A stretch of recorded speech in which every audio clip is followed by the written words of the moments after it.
అపోస్తలుడైన పౌలు తెస్సలోనిక సంఘానికి రాసినటువంటి మొదటి పత్రిక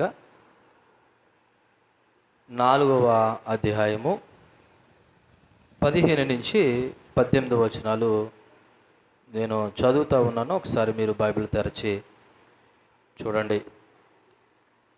మేము ప్రభు మాటను బట్టి మీతో చెప్పినదేమనగా, ప్రభు రాకడ వరకు సజీవులమై నిలిచియుండు మనము నిద్రించిన వారి కంటే ముందుగా ఆయన సన్నిధికి చేరము.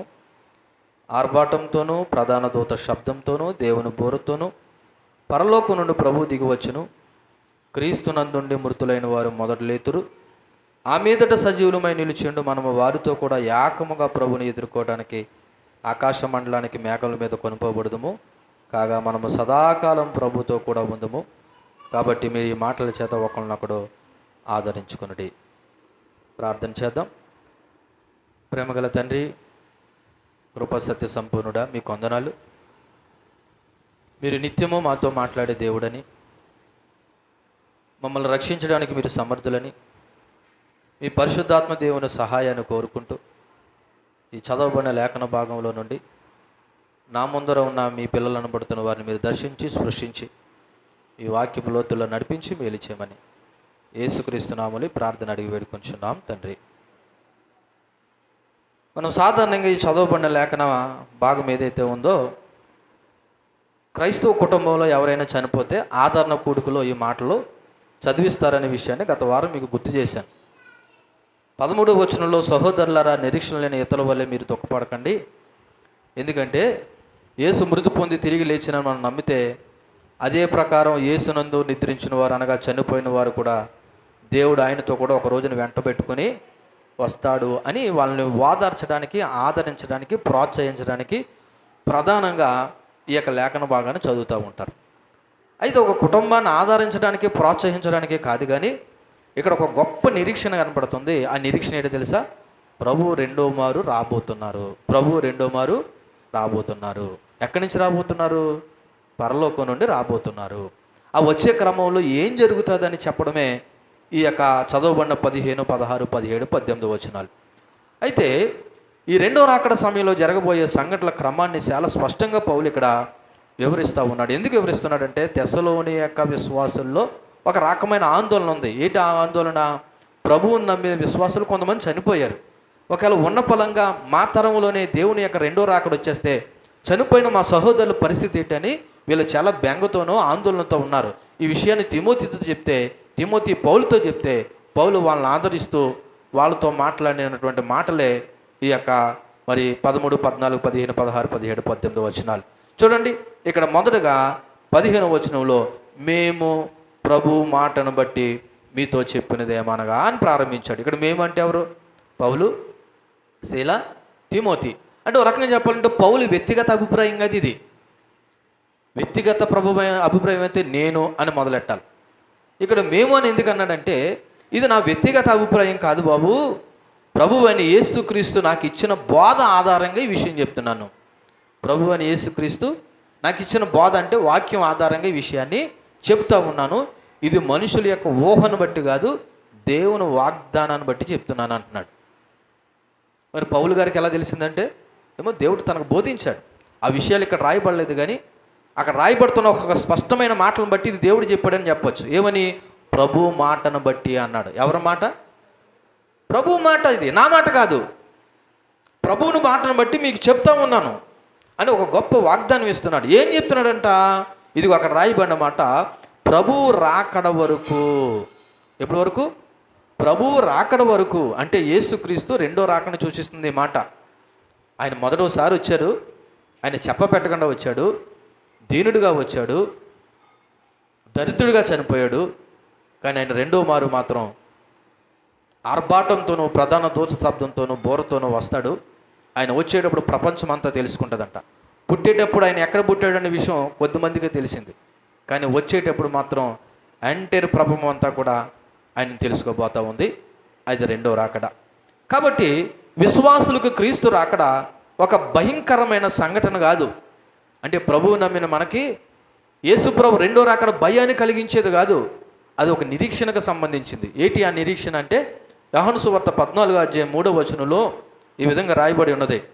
యోహాను సువార్త 14వ అధ్యాయము 3వ వచనాన్ని చెప్తున్నాడు, నేను వెళ్ళి మీకు స్థలము సిద్ధపరిచిన యెడల నేనుండు స్థలాల్లో మీరు ఉండడానికి నేను మరలా వస్తాను అంటున్నాడు. అక్కడ ఆయన మరలా ఎందుకు వస్తున్నాడు? ఒకసారి చూసిపోవడం రావట్లేదు. ఆయన ఉండే స్థలంలో మనము ఉండాలని మనలను తీసుకెళ్ళడానికి వస్తున్నాడంట. నమ్మిన వారు దేవుని స్తోత్రం చెప్పండి. ఎందుకంటే రెండవ రాకడ తథ్యమండి. మీరు నమ్మండి, నమ్మకపోండి, మీరు విశ్వసించండి, విశ్వసించకపోండి, మీరు సిద్ధపడండి, సిద్ధపడకపోండి, రెండో రాకడ మాత్రం తథ్యము. నేనైతే దేవుని సేవకుడుగా నేను సిద్ధపడుతూ మిమ్మల్ని సిద్ధపడమని చెప్తున్నాను. ఈయన ఎందుకు వస్తున్నాడంట? నేను మీ కొరకు స్థలములు సిద్ధపరిచి ఉన్నాను, నేనున్న స్థలాల్లో మిమ్మల్ని కూడా తీసుకెళ్ళడానికి వస్తానంటున్నాడు. ఎలాగ వస్తానంటున్నాడు? అపోస్తుల కార్యాలు 1వ అధ్యాయము 11వ వచనంలో చెప్పబడినట్లు, అపోస్తుల కార్యాలు 1వ అధ్యాయం 11వ వచనంలో చెప్పబడినట్లు అక్కడ దూత అంటుంది, గలిలయ మనుషులారా, మీరు ఎందుకు నిలిచి ఆకాశం వైపు చూచుచున్నారు? మీ యొద్ద నుండి పరలోకానికి చేర్చుకోబడిన యేసే ఏ రీతిగా పరలోకానికి వెళ్ళుట మీరు చూచుచున్నారో ఆ రీతిగానే మరలా ఆయన తిరిగి వచ్చినని వారితో చెప్పును. మరలా అదే గలిలయ కొండ మీదకి దేవుడు రాబోతున్నాడు. ఆయన ఏ విధంగా అయితే ఆకాశానికి వెళ్ళిపోయాడో మరలా అదే ఆకాశం నుండి ఆయన మరలా ఏం చేయబోతున్నాడు? రాబోతున్నాడు. ఇవి మీరు నమ్మాలి. క్రైస్తవుడికి నమ్మకం లేకపోతే నువ్వు నమ్మిన ప్రభు నమ్మిన విశ్వాసం ఉపయోగం లేదు. కాబట్టి ప్రభు రాకడ తథ్యము, ఇది సత్యము, ఇది క్రైస్తవులు అనబడుతున్న మనం అందరము నిరీక్షించవలసిన విషయము. అయితే ఇక్కడ పౌలు ఏం చెప్తున్నాడు ఈ నిద్రించిన వారిని గురించి? ఇదిగో మేము ప్రభు మాటను మీతో చెప్పింది ఏమనగా, ప్రభు రాకడ వరకు సజీవులమై నిలిచియుండు మనము అని రాయబడి ఉన్నది. ఏమని రాయబడి ఉన్నదండి? సజీవులమై నిలిచియుండు మనము. ఎందుకంటే ఆ మొదటి తరం క్రైస్తవులు ఆ తరంలోనే రెండో రాకడ వచ్చేస్తుంది అనుకున్నారంట. ఆ తరంలో అంటే ఏంటి? వాళ్ళు జీవిస్తున్న సమయంలోనే ప్రభువు రెండోసారి వచ్చేస్తాడన్న విశ్వాసంతో ఉన్నారు.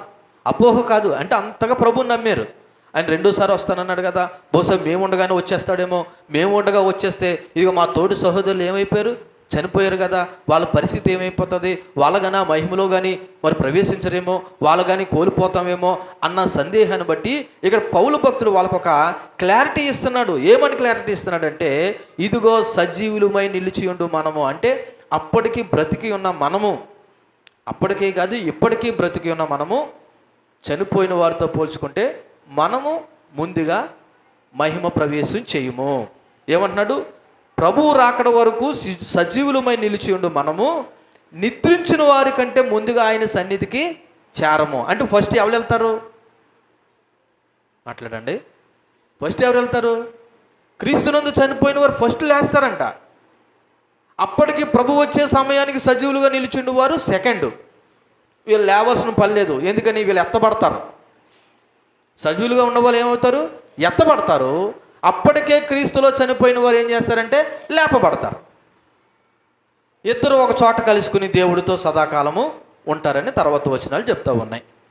కాబట్టి ఇక్కడ ప్రతి తరములోనూ అంటే ఆ తరంలో వాళ్ళకున్న నమ్మకం ఏంటంటే ప్రభువు కానీ మేము ఉండగానే వచ్చేస్తాడేమో అన్న విశ్వాసంతో వాళ్ళు సిద్ధపాటు కలిగి ఉన్నారు. మరి ప్రభు ఆ తరంలో వచ్చాడా? రాలేదు. వాళ్ళ తర్వాత తరంలో వచ్చాడా? రాలేదు. ఈ రోజుకి ఎన్ని సంవత్సరాలు అయిపోయింది? 2 సంవత్సరాలు అయిపోయింది. మరి ఇంక వస్తాడంటాడు ఆయన? వస్తాడంటారండి తబ్దు గారు? దొంగ ఎలా చెప్ప పెట్టకుండా వస్తాడో నేను కూడా అలాగా వస్తానంటున్నాడు. చూడండి ఒకసారి మత్తయి సువార్త 24వ అధ్యాయంలో ఒకసారి ప్రభు వారు మనకి జ్ఞాపకం చేస్తున్న మాట. ఇక్కడ వస్తారంటే మీరు కొద్దిమంది మౌనంగా సమాధానం చెప్పలేదని నేను ఒకసారి ఎందుకన్నా మంచిది మీకు సందేహం ఉన్నదేమని నేను ఈ మాటలో చెబుతా ఉన్నాను. చూడండి ఎలాగా 43వ వచనం 24వ అధ్యాయము 43వ వచనంలో, ఏ జామును దొంగ వచ్చునో ఇంటి యజమానికి తెలిసి ఉండినేళ్ళ అతడు మెలకుగా ఉండే ఆ ఇంటికి కన్నము వేయకూడనని మీరు ఎరుగుదురు. మీరు అనుకొనని గడియలో మనిషి కుమారుడు వచ్చును కనుక్కునే మీరు సిద్ధంగా ఉండండి. ఎప్పుడు వస్తాడంటే మనిషి కుమారుడు అనబడుతున్న యేసుక్రీస్తు. మనము అనుకొనని గడియ. అనుకొనని గడియ అంటే ఏంటి? మీకు ఎగ్జాంపుల్ చెప్తాను. ఆ మాట కూడా పైన ఉంది. గర్భవతి, నీరు వేసుకున్న గర్భవతి తన ప్రసవం ఎప్పుడు వస్తుంది అనుకుంటుందా? బహుశా రేపు అనుకుంటుంది, ఎల్లుండి అనుకుంటుంది. కొన్నిసార్లు డాక్టర్లో పలానా డేట్ ఇస్తారు. ఆ డేట్ కంటే ముందే లేదా ఆ డేట్ తర్వాత ఆమె అనుకోని గడిలో ఎలాగైతే గర్భవతి ప్రసవం జరుగుతుందో దేవుడు కూడా మనము అనుకొనని గడియలో ఆయన వచ్చేస్తాడంట. మరి వచ్చేస్తే ఏంటన్నాడు అక్కడ రాయబడిన మాట?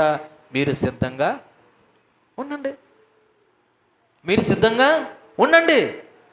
అంటే ఇక్కడ ప్రతి తరంలోనూ ప్రతి క్రైస్తవ విశ్వాసి ఒకవేళ ప్రభువు నా తరంలోనే వచ్చేస్తాడేమో, ఈ సంవత్సరం వచ్చేస్తాడేమో, లేదా నేను బ్రతుకుండగా వచ్చేస్తాడేమో అన్న సిద్ధపాటుతో నిరీక్షణతో మనం అందరంగా సిద్ధంగా ఉండాలండి. లేదు పాస్టర్ గారు అప్పుడే 2000 సంవత్సరాలు అని చెప్తున్నారు, బహుశా నేను చనిపోతాను. ఒక చనిపోయినా చనిపోవచ్చు, కాదంటలేదు. కానీ ఆ చనిపోవడం కూడా ఎలా చనిపోవాలంట? అది 16వ వచనంలో ఉంది, నేను చెప్తాను అప్పుడు. కాబట్టి ఇప్పుడు ఫస్ట్ మనం అందరము నేర్చుకోవాల్సిన విషయం ఏంటంటే, ఇక్కడ పౌలు భక్తుడు ప్రభు మాటను బట్టి మేము చెప్తున్న మాట ఏంటంటే మా సొంత మాట కాదు. ఒకవేళ నిద్రించిన వారిని గురించి మీరు బాధపడితే మీ అందరికీ సంతోషకరమైన విషయం చెప్తున్నాను చూడండి. మనకంటే ముందు వాళ్ళే త్వరగా లేస్తారు. దేవునికి మహిమ కలుగును గాక. ఎవరికంటే? సజీవులమై నిలిచి ఉండు మనకంటే, అంటే ప్రస్తుతం జీవిస్తున్న మనకంటే ఫస్ట్ ఎవరు లేస్తారు?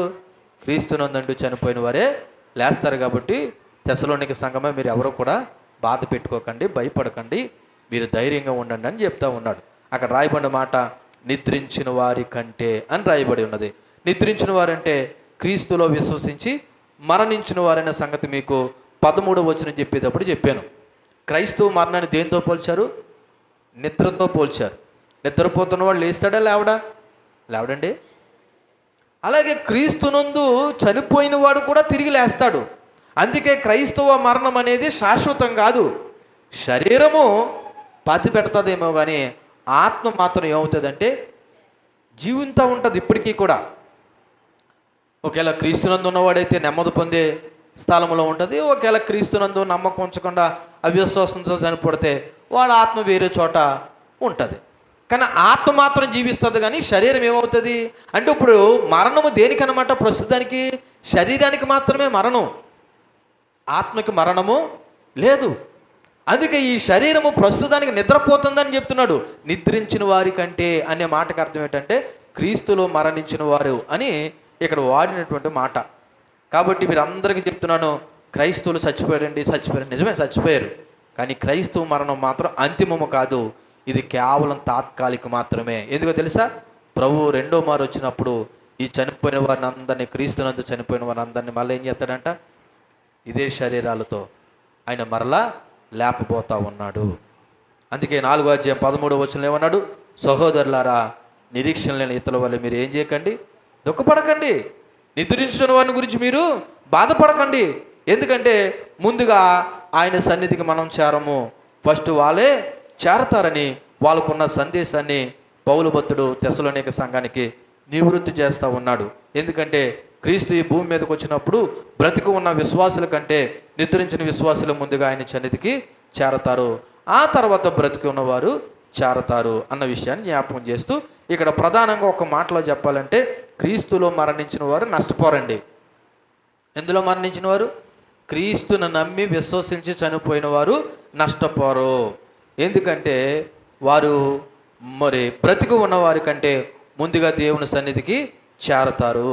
కాబట్టి క్రీస్తులో మరణం పొందిన విశ్వాసులు ఏ ఆశీర్వాదాన్ని కోల్పోరు. బహుశా ఇంతకుముందు చనిపోయిన వాళ్ళకి ఆర్టిఫిషియల్ ఇంటెలిజెంట్ అంటే ఏంటో తెలియకపోవచ్చు. అలాగే రేపు రాబోయే తరానికి ఇంకా టెక్నాలజీ రకరకాలుగా రాబోవచ్చు, అది మనకు తెలియకపోవచ్చు. ఇవి తెలియకపోవచ్చేమో కానీ దేవుడి నుంచి వచ్చే ఆశీర్వాదాలు మాత్రం క్రీస్తునందు ఉండి చనిపోయిన వారు వీళ్ళకి ఏమీ కోల్పోరు. వీళ్ళకి కూడా అన్ని ఆశీర్వాదాలు దేవుడు కలుగు చేస్తాడు. ఎవరికండి? క్రీస్తునందుండి చనిపోయిన వారికి కూడా దేవుడు వాళ్ళకి కూడా అన్ని ఆశీర్వాదాలు ఇస్తాడు. ఓ రకంగా ఫస్ట్ మహిమపరచబడేది ఎవరంటే క్రీస్తునందుండి చనిపోయిన వారే మహిమపరచబడతారు. అందుకే విశ్వాసి మరణాన్ని చూసి క్రైస్తవులు నిరాశలు ఉండిపోకూడదు. అయ్యో నా కొడుకు చచ్చిపోయాడు, నా కూతురు చచ్చిపోయింది, లేకపోతే నా భర్త చచ్చిపోయాడు, నా భార్య చచ్చిపోయాడు అని చెప్పేసి అలా నిరాశలు ఉండిపోతున్నావు అంటే నీకు ప్రభువు మీద నమ్మకం లేదని అర్థం. ఎందుకని? వాక్యం ఏం చెప్తుంది? మరలా వాళ్ళని మనం ఏం చేస్తామంట? చూస్తాం. ఎలా చూస్తామనుకున్నారు? నువ్వు బ్రతుకుండగా ఎలాగైతే చూసావో అదే ముఖంతో చూస్తావు. అక్కడ గుర్తుపట్టలేనేమో అని అనుకోకు. ఇప్పుడున్న ముఖం ఎలాగుందో అప్పుడున్న ముఖం కూడా ఒకవేళ చిన్నపిల్లలు చనిపోతారు చూసారా, ఆ చిన్నపిల్లల ముఖాన్ని కూడా నువ్వు అక్కడ ఏం చేస్తావు, చూస్తావు. ఎందుకంటే వాళ్ళు మహిమ ప్రవేశము పొందుతారు. క్రీస్తు రాకడ మరియు పునరుత్థానాన్ని విశ్వసిస్తూ మనం జీవిస్తూ ఉండాలి. కాబట్టి ఈ 16వ వచనం మనకి ఏమి నేర్పుతుందనే విషయాన్ని జ్ఞాపకం చేస్తుంటే, మొదటిది క్రీస్తు రెండవ రాకడ సత్యం. మర్చిపోకండి, ఏది సత్యం అండి? క్రీస్తు రెండవ రాకడ సత్యం. ఒకవేళ నీకు రావాల్సింది ఏదైనా రాకపోవచ్చేమో కానీ దేవుని రాకడ మాత్రం ఆగకుండా పోదు. కాబట్టి విశ్వాసులు అందరూ ఎలా ఉండాలంటండి? సిద్ధంగా ఉండాలి. మొదటి తరం క్రైస్తవులు అనబడుతున్న దశలోనిక సంఘం వాళ్ళ తరంలోనే రెండవ రాకడ వచ్చేస్తుందని ఎంత సిద్ధపడ్డారో, ఇప్పుడు మన తరంలో కూడా మనం కూడా ఎలా ఉండాలంట? ఎలాగంట? ఏ గడియ వచ్చునో మీరు అనుకోనని గడియలో ప్రభు ఏం చేస్తాడంట? రాబోతున్నాడు. కాబట్టి ఒకవేళ ఆయన రావడం వాల్సిన మనమైనా పోతాం కదా. పరండి, ఎవరికైనా గ్యారంటీ ఉందండి? ఉందా? ఇక్కడ ఉన్న మీరు ఎవరైనా గ్యారంటీ వచ్చే 2027 సంవత్సరంలో కూడా మేము చచ్చిపోమంటే చచ్చిపోము? ఏమో చెప్పలేము. ఆయనకి ఇష్టమైతే ఎప్పుడైనా తీసుకెళ్ళిపోవచ్చు. ఒకవేళ ఆయన రాకడ ఆలస్యమైనా సరే మన పోకడ మాత్రం తథ్యం కదా. కాబట్టి ఆయన రాకడైనా రావచ్చు, మన పోకడైనా పోవచ్చు. కాబట్టి క్రైస్తవులు ఏం చేయాలా? సిద్ధంగా ఉండాలి. భయపడేస్తున్నారేంటి పాస్టర్ గారు మమ్మల్ని? ఇది భయం కాదు, జాగ్రత్త. ఏంటి? జాగ్రత్త, సిద్ధపడండి. ప్రభు రెండో రాకడ వచ్చిన మనం పోయినా, మనం ఇక్కడ మరణిస్తే లేదా ఇక్కడ నిద్రిస్తే మళ్ళా మన కళ్ళు దేవుడి సన్నిధానంలో చేరాలి. నమ్మిన వారు దేవుని స్తోత్రం చెప్పండి. పొరపాటున దేవుని సన్నిధానంలో కాకుండా మరొక చోట కానీ నీ కళ్ళు తెరవబడ్డాయంటే, నీ ఆత్మ కానీ ఉన్నదంటే, ఇలా చూడండి, ఇలా చూడండి, యుగ యుగాలు నువ్వేమనిపించాలి తెలుసా?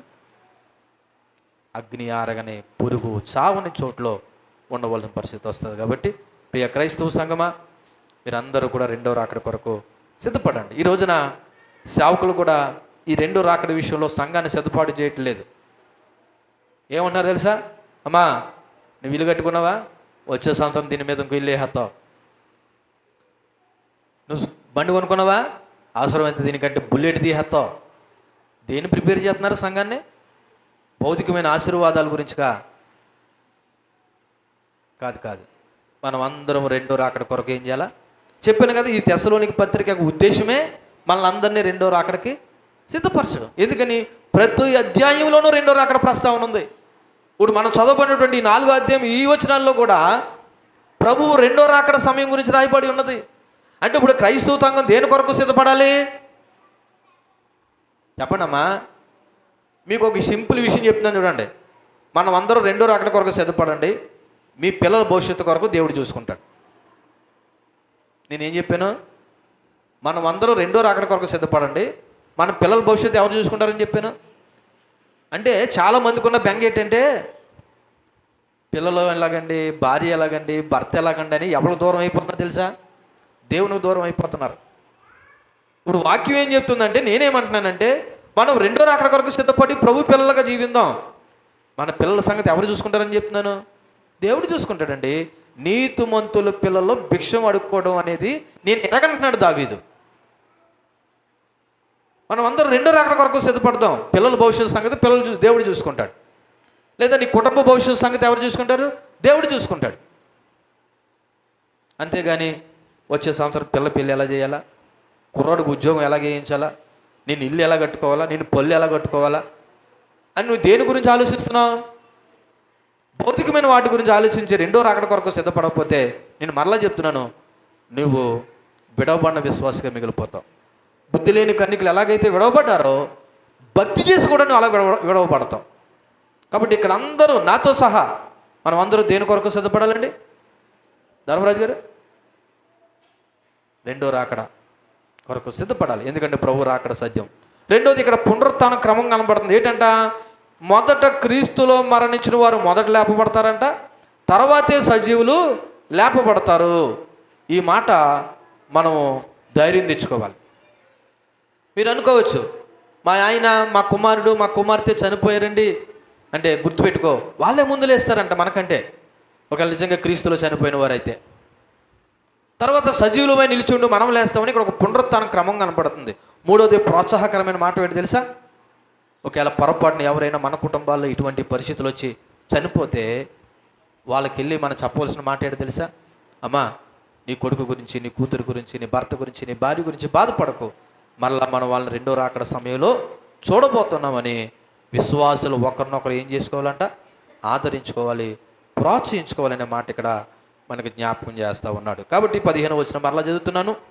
మేము ప్రభువు మాటను బట్టి మీతో చెప్పినదేమనగా, ప్రభువు రాకడ వరకు సజీవమై నిలిచి ఉండి మనము నిద్రించిన వారి కంటే ముందుగా ఆయన సన్నిధికి చేరము. అంటే ఏంటి? ఫస్ట్ క్రీస్తునందు మృతులైన వారు ప్రభు సన్నిధికి వెళ్తారు, తర్వాత సెకండ్ సజీవమై నిలిచి ఉండేవారు వెళతారు అన్న ఒక క్లారిటీ ఇక్కడ ఇచ్చేశాడు. 16వ వచనం చూడండి, ప్రభు ఎలా వస్తాడో చెప్తున్నాడు అక్కడ. 16వ వచనంలో ఆర్భాటంతోనూ, రెండోది ప్రధాన దూత శబ్దంతోనూ, మూడోది దేవుని బోరతోనూ. చూడండి చూడండి చూడండి, అక్కడ రాయబడిన మాట. ప్రభు ఎక్కడి నుంచి వస్తాడంట? ఒకవేళ ఎవరికైనా డౌట్ ఉంటే కాకినాడ నుంచి, కత్తిపూడి నుంచి, అమెరికా నుంచి, ఆస్ట్రేలియా నుంచి అనుకుంటే ఒకసారి చూడండి, ప్రభు అక్కడ సమాధానం చెప్తున్నాడు. ఎక్కడి నుంచి వస్తున్నాడంట? ఎక్కడి నుంచి అంటే చెప్పండమ్మా. ఆర్భాటంతోనూ, ప్రధాన దూత శబ్దంతోనూ, దేవుని బోరతోనూ పరలోకము నుండి ప్రభువు దిగి వచ్చును, క్రీస్తు నందుండి మృతులైన వారు మొదట లేతురు. ఈ 16వ వచనం కూడా చెప్పి నేను ముగించే ప్రయత్నం చేస్తాను. మిగిలిన వచనాలు వచ్చే వారం మనం ధ్యానం చేద్దాం. చూడండి, ఈ వచనంలో రెండో రాకడ ఎలా జరుగుతుందో అన్న విషయాన్ని జ్ఞాపకం చేసుకుంటే, ఫస్ట్ ప్రభు ఎక్కడి నుండి వచ్చునని రాయబడి ఉన్నదండి. ప్రియ సంగమా, ఇక్కడ అందరూ మీరు అందరూ మెలకుగా తెలుగుగా అలర్ట్గా ఉన్నారు కదా. ప్రభు ఎక్కడి నుంచి వస్తాడంట? పరలోకము నుండి దిగి వచ్చును. ఇక్కడ ప్రభువే వస్తాడు. ఆయన తరపున ఎవరో రారో. ఆయన తరపున పిఏయో లేకపోతే దూతలో రారో. స్వయాన ఆయనే వస్తాడు. హిమ్సెల్ఫ్ తనకు తానే పరలోకం నుండి దిగి వస్తాడంట. ఆయన తరపున ఏ దూతలు కానీ, ఏ ప్రతినిధులు కానీ రారంట. యేసుక్రీస్తే స్వయాన వస్తాడంట. ఇందాకలా చదవబడినట్టు, నేనుండు స్థలములో మీరును ఉండులాగున నేను మరలా వస్తానని చెప్పిన మాటను బట్టి ఆయనే స్వయాన వస్తాడు. అయితే ఎలాగొస్తాడంటే ఇక్కడ రాయబడిన మాటలు 3 మాటలు. ఒకటి ఆర్భాటంతోనూ, 2 ప్రధాన దూత శబ్దంతోనూ, 3వది దేవుని యొక్క. ఎందుకండి అలాగే ఎందుకు రావాలో ఒక సత్యాన్ని మనం తెలుసుకుందాం. ఏంటి ఆ సత్యము? ఇందాక గుర్తు చేశాను. ప్రభువు జన్మించేటప్పుడు ఆయన డమక వేసి జన్మించలేదు. ప్రభు పుట్టిన తర్వాత, జన్మించిన తర్వాత అక్కడ ఉన్నటువంటి పశువుల కాపర్లకి విషయాన్ని చెప్పాడు. కానీ ఇక్కడ మాత్రం ఆయన రాకడ పబ్లిక్గా జరుగుతుందంట. ఏంటండి? పబ్లిక్గా. మీకు విషయం చెప్పనా? ఇప్పుడు ప్రజెంట్ ఒకప్పుడు విదేశాలకు వెళ్ళిన పిల్లలు మనతో మాట్లాడాలంటే మా దారకొండసన్న టైంలో క్యాసెట్ రికార్డింగ్ చేస్తే ఆ రికార్డింగ్ క్యాసెట్ ఇక్కడికి వస్తే మనం విని ఆలకించి మరలా ఇక్కడ క్యాసెట్ రికార్డింగ్ చేసి అక్కడ పంపించేవాళ్ళు. ఇప్పుడు డైరెక్ట్గా మనం ఏం చేస్తున్నాం? ఫోన్లో ముఖం చూసుకుంటున్నాం. ఎక్కడున్నారు వాళ్ళు? విదేశాల్లో ఉన్నారు. మీకు ఇంకొక విషయం చెప్తున్నాను. క్రికెట్ మ్యాచ్ ఎక్కడో ఆస్ట్రేలియాలో జరుగుతుంది. ఎక్కడుండి చూస్తున్నాం మనం? మన ఇంటికాడ ఉండి మన ఇంట్లో చూస్తున్నాం. అలాగే ప్రభువు రాకడ కూడా ప్రపంచం అంతా తెలుస్తుంది. అలా తెలియడానికి ఇక్కడ దేవుడు 3 విషయాలని జ్ఞాపకం చేస్తున్నాడు. 3 సంకేతాలు. అందులో మొదటిది ఆర్భాటము, లౌండ్ కమాండ్. అంటే ఏంటి తెలుసా? ఒక సైన్యానికి సైన్యాధిపతి ఎలాగైతే గట్టిగా కేక వేస్తాడో అలాగే ప్రభు వస్తున్నాడనే ఒక విషయం లౌండ్ సౌండ్తో. ఆ సౌండ్ అంట ప్రపంచం అంతా వినబడుతుందంట. నమ్మట్లేదా మీరు? ఎక్కడో జరుగుతున్న మ్యాచ్ని ఇంటికాడ ఉండి చూసినప్పుడు ఆకాశం నుండి వస్తున్న సౌండ్ ప్రపంచం అంతా ఎలాగ వినబడుతుంది అంటే వినబడుతుంది. నువ్వు నమ్ము. ఆయనకు అసాధ్యమైనది ఏది లేదు. ఆ సౌండ్ అంట ఆర్భాటము. ఆర్భాటం అంటే తెలుసా మీకు? సింపుల్గా కొన్ని ఫ్యాక్టరీస్ షిఫ్ట్లు మారేటప్పుడు ఒక రకమైన సౌండ్ వాళ్ళు వదులుతారు. అది కనీసం 1 నిమిషం 2 నిమిషాలు సౌండ్ వస్తుంది. కనీసం ఆ పరిసర ప్రాంతాలందరికీ వినబడుతుంది. అలాగే ఈ సౌండ్ కూడా ఏదో క్యూన్ అని వచ్చేదో అందరికీ వినపడేలాగా ఆర్భాటం అంటే ఏంటి తెలుసా? అందరూ తెలుసుకునేలాగా. ఏం జరుగుతుందిరా బాబు అనుకుంటారంట అందరూ. ఏంటి ఏం జరుగుతుందిరా బాబు, ఎంత సౌండ్ ఎక్కడి నుంచి వస్తుందని మొత్తం ప్రపంచం అంతా తెలుసుకుంటుందంట. అది ఒక రకంగా చెప్పాలంటే ఒక పెద్ద కేక. నాకు అనడానికి ఓపు లేదు కానీ అది ఒక పెద్ద కేక. ఎంత పెద్ద కేక అంటే భూమి మీద ఉన్న మనుషులు అనబడుతున్న వారు అందరూ కూడా చెవులారా వినేంత కేక. అది ఆర్భాటం. రెండోది ఏంటంట, ప్రధాన దూత శబ్దం, వాయిస్ ఆఫ్ ది ఆర్కేంజల్. అంటే ఏంటి తెలుసా? బహుశా మిఖాయేలు అవ్వచ్చు. ప్రధాన దూత యొక్క స్వరము కూడా, ఆ దూత కూడా స్వరం ఏం చేస్తుందంట, వినపడుతుంది, ఎలర్ట్ చేస్తుంది. ఎవరిని? క్రీస్తునందుండు మృతులైన వారిని, అలాగే అప్పటికి సజీవులై నిలిచిండు వారిని. ఒకటి ఆర్భాటం ఎందుకంటే ప్రపంచం అంతా తెలుసుకోవడానికి. ఈ ప్రధాన దూత శబ్దం ఎందుకంటే ఆయన పిల్లలను పోగేయడానికి, ఆయన పిల్లలని పోగేయడానికి, లేదా సమకూర్చడానికి, లేదా వాళ్ళకి వినపడడానికి. మూడోది ఏంటంట, దేవుని బోరత, ట్రంపెట్ కాల్ ఆఫ్ గాడ్. ఇది దేవుని బోర. కొన్నిసార్లు యుద్ధానికి వెళ్ళడానికి, సమూహాలను పోగు చేయడానికి దేవుని బోర. మన చేతుల్లో తీర్థాల్లో దొరికే బోర కాదు ఇది. ఇది దేవుని బోర. ఇవన్నీ కూడా రాకడను ప్రకటించే గొప్ప సంకేతాలు. ఈ మూడు సంకేతాల ఉద్దేశం ఏంటో తెలుసా? ఇలా చూడండి, ఇలా చూడండి, ఇలా చూడండి. ఎవ్వరూ కూడా ఈ భూమి మీద తన పిల్లలు మిస్ అవ్వకూడదని. పొరపాటును ప్రభువు నమ్మిన వాడు ఈ భూమి మీద విడబడకూడదు, లేదా నిద్రించిన వాడు లేపబడకుండా ఉండిపోకూడదు. నిజంగా క్రీస్తునందు నమ్మిన వారు, విశ్వసించిన వారు, నిద్రించిన వారు ఏ ఒక్కరు మిస్ కాకుండా ఉండేలాగా లోకమంతటా ఉన్న విశ్వాసులందరినీ సమకూర్చడానికి ఈ మూడు సంకేతాలను దేవుడు వాడుకోబోతున్నాడు. ఒకవేళ అలా అడవుల్లో ఉన్నా సరే, అంధకారములో ఉన్నా సరే, ఒకవేళ సముద్రపు అగాధపు లోతుల్లో ఉన్నా సరే, వాళ్ళకి కూడా ఈ శబ్దాలు ఏం చేయబడతాయి? వినపడతాయి. సో ఈ సంకేతాల యొక్క ఉద్దేశం ఏంటంటే దేవుని పిల్లలు ఎవరూ కూడా భూమి మీద విడవకుండా, మిస్ అవ్వకుండా అందరూ కూడా సమకూర్చబడతారంట. ఒక్కసారి మీరు నేను అంటా అనుకోకండి. కొరింథీయులకు రాసినటువంటి మొదటి పత్రిక 15వ అధ్యాయము 52వ వచనం చదువుదాం ఒకసారి. కొరింథీయులకు రాసినటువంటి మొదటి పత్రిక 15వ అధ్యాయము 52వ వచనంలో లేదా 51వ వచనం కలిపితే, ఇదిగో మీకు ఒక మర్మము తెలియపరుచున్నాను, మనం అందరం నిద్రించంగానే నిమిషములో, అనగా ఒక రెప్పపాటున, ఏ మోర అంటండి? కడబోర. కడబోర అంటే చివరగా ఊదే బోర అన్నమాట. కడబోరం రోగగానే మనం అందరము మార్పు పొందుతాము, బోరం రోగును. అప్పుడు మృతులు ఎలా లేపబడతారంటండి? అక్షయులుగా లేపబడతారంట. మనం ఏం చేస్తామంట? మార్పు పొందుతాము. ఏం పొందుతామంట? మనము మార్పు పొందుతాము. మళ్ళా ఈ శరీరాలు దేవుడు మార్చి, మహిమ శరీరంగా మార్చి, చనిపోయిన వారిని లేపి, అప్పుడు భూమి మీద ఉన్న సజీవులుగా ఉన్న మనల్ని అందరినీ కూడా దేవుడు ఉన్న చోటకి ఏం చేస్తారంటే ఈ మూడు కూడా ఆ యొక్క శబ్దాలతో మనల్ని అందరినీ కూడా దేవుడు తీసుకెళ్తున్నాడు. నమ్మితే మీరు ధన్యులు. ఇది ఏదో నమ్మబుద్ధి ఎలా లేదని అనుకుంటే మీ ఇష్టం, నేనేం చేయలేను. చూడండి, ఇక్కడ రాయబడిన మాట ఆర్భాటంతోనూ, ప్రధాన దూత శబ్దంతోనూ, దేవుని బోరుతోనూ పరలోకం నుండి ప్రభు దిగి వచ్చును. అయితే ఇక్కడ ప్రధానంగా రాయబడిన మాట, అది ఒక కండిషన్. చూడండి, అక్కడ కండిషన్ మీరు చదవండి, మీరు అందరూ చూడండి, బైబిల్ అంక చూడండి, బైబిల్ అంక చూడండి. ఏం రాయబడి ఉన్నదండి? ఒకసారి గట్టిగా చదవండి అన్నమాట.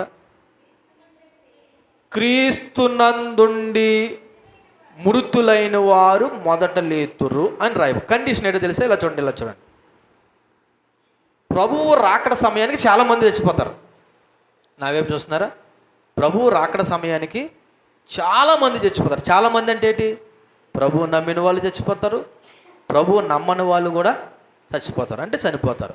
అయితే ఎవరు లేస్తారంట? ఎవరు లేస్తారంట? ఎవరైతే క్రీస్తునందు మృతులవుతారో వాళ్ళే లేస్తారంట. మరి మిగిలిన వాళ్ళు ప్రస్తుతానికి అయితే లేవరు, తర్వాత లేస్తారు. అది మృతులు రెండో పునరుత్థానం. ప్రస్తుతం ఎవరు లేస్తారంట? మీకు అర్థమైందా? ఇప్పుడు ప్రభువు నమ్మిన విశ్వాసులు ఉన్నారండి, ప్రభువు నమ్మలేనటువంటి అవిశ్వాసులు ఉన్నారండి. వాళ్ళు చనిపోతారండి. ఒకవేళ ప్రభువు నమ్మిన వాళ్ళు చనిపోతారండి. కానీ ప్రభువు వచ్చే రెండో రాకడలో ఎవరు లేస్తారంట? నమ్మని వాళ్ళు లేవరు. ఇంకాను ఫస్ట్ క్రీస్తును, అది మళ్ళీ నమ్మిన వాళ్ళంటే నామకార్థ క్రైస్తువులు అనుకోకండి, నాలో లేవరు. మరి అందరిని కలిపేసి గుంపులో గోవిందుకని మార్చేయకండి. నిజంగా క్రీస్తుని నమ్మని వాళ్ళు ఎలాగా లేవరు? కొంతమంది క్రైస్తవుల్లో క్రీస్తుని నమ్మేమని నామకార్థ క్రైస్తవులు ఉన్నారు కదా, వాళ్ళు కూడా లేవరు. మరి ఎవరు లేస్తారంటే ఇక్కడ క్లియర్గా రాయబడి ఉన్నది, క్రీస్తునందుండి మృతులైన వారు. ఆ మాట చెప్పి నేను ముగిస్తాను. ఎవరు క్రీస్తునందు మృతులైన వారు అన్నది విషయం మనకు తెలియాలి. ఎందుకంటే క్రైస్తవ మరణాలన్నీ క్రీస్తునందుండి మృతులైన మరణాలు కాదు.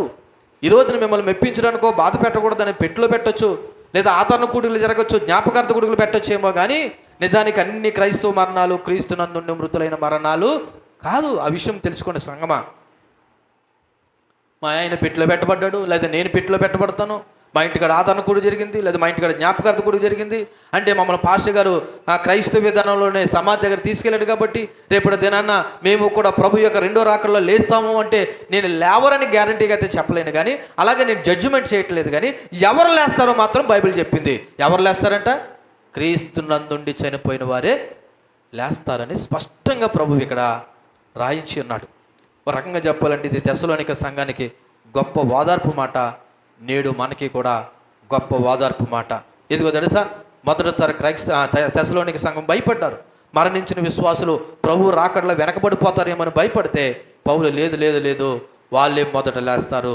ఓ రకంగా చెప్పాలంటే ఇది శారీరక మొదటి పునరుత్థానాన్ని సూచిస్తూ ఉంది. ఈ వచనంలో ఉన్న ముఖ్య విషయాలు చెప్పి క్రీస్తు నుండి మృతులు అవడం అనే మాటకు అర్థం చెప్తాను. ఈ వచనంలో ముఖ్యమైన విషయాలు జ్ఞాపకం చేసుకుంటే ప్రభువు రాకడ గొప్ప ప్రకటితమైన సంఘటన. అంటే రహస్యంగా రెండో రాకడ జరగదు, ఆర్భాటంతోనూ దూత శబ్దంతోనూ బోడతోనూ జరుగుతుంది. రెండోది, క్రీస్తులో మరణించిన వారు మాత్రమే మొదట లేస్తారు. ఇది మన అందరి నిరీక్షణకు గట్టి హామీ. మూడోది, ఎట్ ద సేమ్ టైము రాకడ కొరకు సిద్ధంగా ఉండమనేది కూడా దేవుడు ప్రోత్సహిస్తున్నాడు.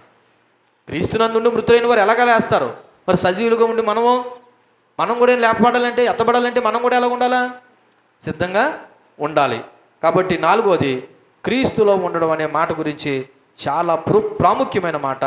ఆ మాట ఏంటన్నది నేను చెప్పి ముగించే ప్రయత్నం చేస్తూ ఉన్నాను. ఇక్కడ రాయబడిన మాట క్రీస్తునందుండి మృతులైన వారు. ఈ రెండు మాటలు చెప్పి నేను ముగిస్తాను. ఒకటి క్రీస్తునందుండి, రెండోది మృతులైన వారు అనగా చనిపోయిన వారు. మొదటగా క్రీస్తునందు ఉండడం అంటే ఏంటో చెప్తాను. ఇలా చూడండి, నా పేరు జాషువా ప్రసాద్. ఇప్పుడు నాది ఏ పేరు? క్రైస్తవ పేరేనా? ఇప్పుడు క్రైస్తవ పేరు కాబట్టి నేను చనిపోతే దేవుడి దగ్గర ఉంటానా? అంటే నా పేరుని బట్టి దేవుడి దగ్గర ఉంటానా అంటున్నాను. అమ్మా, నేను క్రైస్తవ పేరుని పెట్టుకున్నంత మాత్రాన నేను దేవుడి దగ్గర ఉంటానని గ్యారంటీ లేదు. లేదా నా సమాధి కార్యక్రమము క్రైస్తవ విధానంలో జరిగినంత మాత్రాన దేవుడి దగ్గర ఉంటానని గ్యారెంటీ లేదు. మరి క్రీస్తునందు ఉండడం అంటే ఏంటి పాస్టర్ గారు అంటే బైబిల్లో దీనికి చాలా లోతైనటువంటి ఆత్మీయ అర్థం దాగి ఉంది. అందులో మొట్టమొదటిది క్రీస్తునందుండి అన్న మాటకు అర్థం ఏంటంటే క్రీస్తుని నోటితో ఒప్పుకుని హృదయమందు విశ్వసించడం. మళ్ళీ ఎన్ని వివరంగా చెప్పాలంటే మళ్ళీ పెద్ద ప్రసంగం అవుతుంది. ఫస్ట్ పాయింట్ ఏంటి? యేసు ప్రభువే నిజమైన దేవుడని నోటితో ఒప్పుకొని హృదయమందు ఏం చేయాలా? విశ్వసించాలి. ఇది క్రీస్తునందు ఉన్నవాడు. రెండోది, ఆయనే మనకు ప్రభువుగా అంగీకరించాలి. ఇక్కడ ప్రభువు అంటే ఏంటి తెలుసా? ఆయన యజమానుడు, మనం ఎవరము? దాసులము. ఇప్పుడు యజమానుడి మాట మన జీవితంలో నెగ్గాలి, మన మాట తగ్గాలి. అంటే ఒక రకంగా చెప్పాలంటే మన జీవితంలో దేవుని చిత్తం జరగాలి, మన చిత్తాన్ని పక్కన పెట్టుకోవాలి.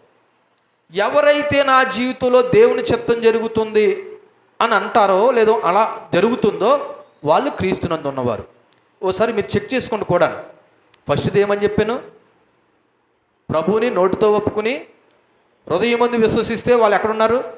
క్రీస్తునందు ఉన్నారు. రెండోది, నా జీవితంలో దేవుని చిత్తమే జరుగుతుందండి, ఎందుకంటే ఆయనే నా జీవితంలో ప్రభువుగా ఉన్నాడు, నేను ఆయన దాసుడుగా ఉన్నాను, ఆయన చెప్పినట్టే బ్రతుకుతున్నాను అని ఎవరైతే ఉన్నారో వాళ్ళు కూడా క్రీస్తునందు ఉన్న వాళ్ళే.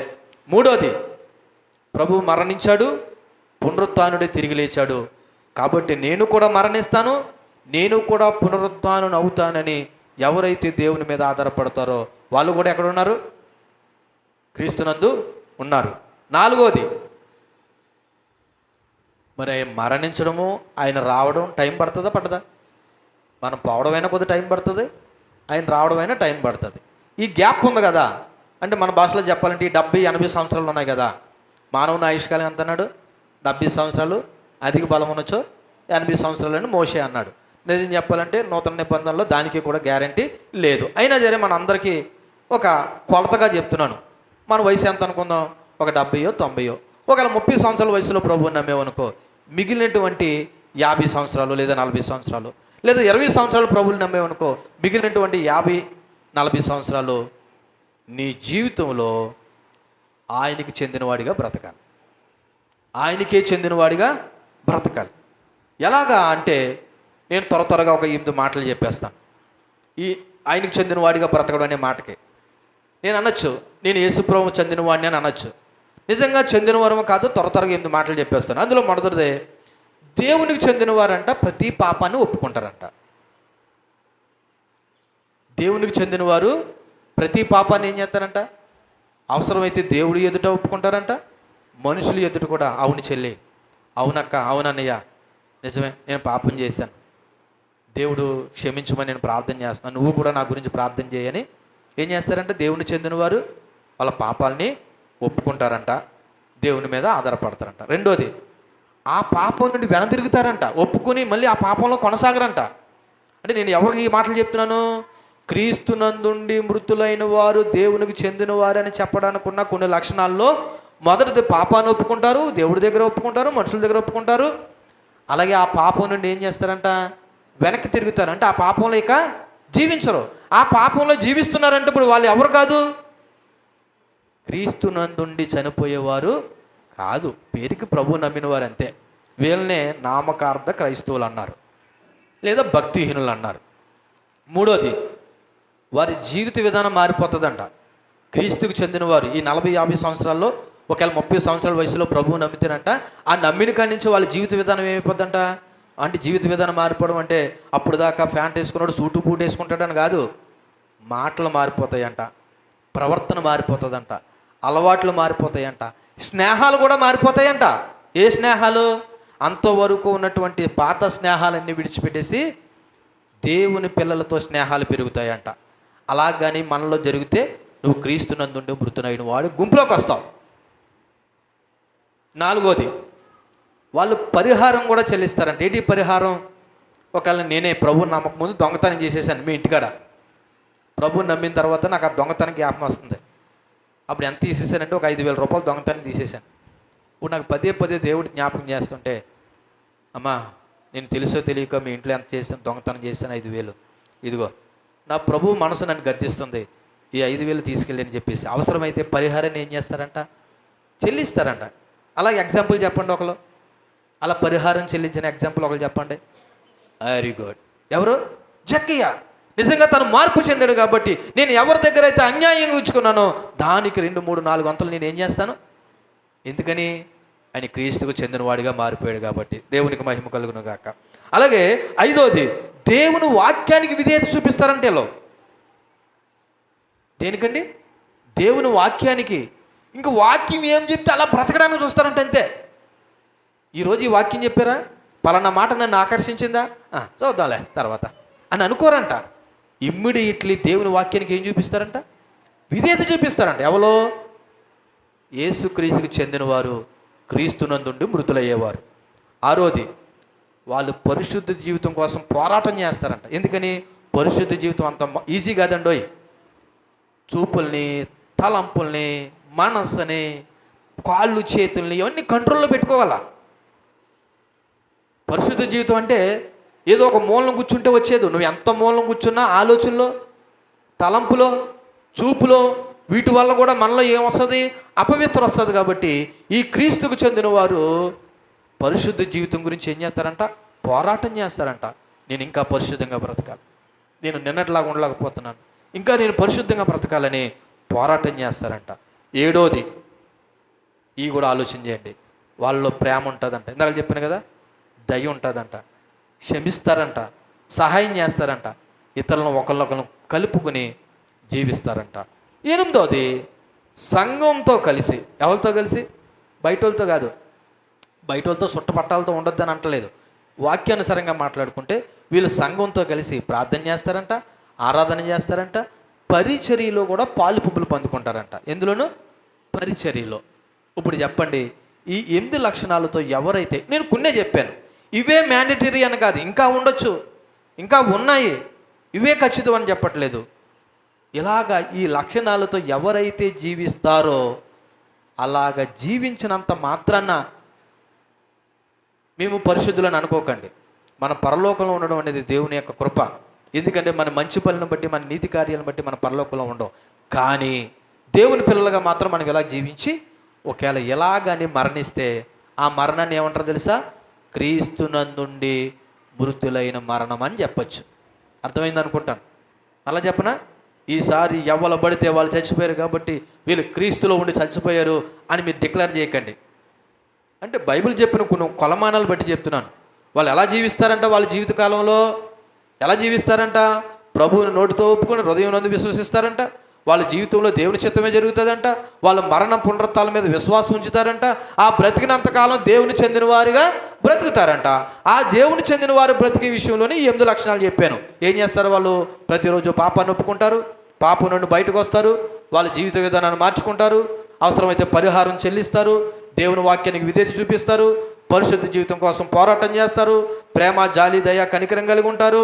అన్నిటికన్నా ముఖ్యంగా సంఘంతో కలిసి ప్రార్థన, ఆరాధన, పరిచర్యలో పాల్పొంపులు పొందుకుంటారు. ఇలాగ ఏ విశ్వాస అయినా చనిపోతే చెప్పొచ్చు ధైర్యంగా, వాళ్ళు క్రీస్తునందుండి మృతులయ్యారని చెప్పొచ్చు. ఇదండి క్రీస్తునందుండి అనే మాటకి. ఇకపోతే రెండో మాట ఏముంది అక్కడ?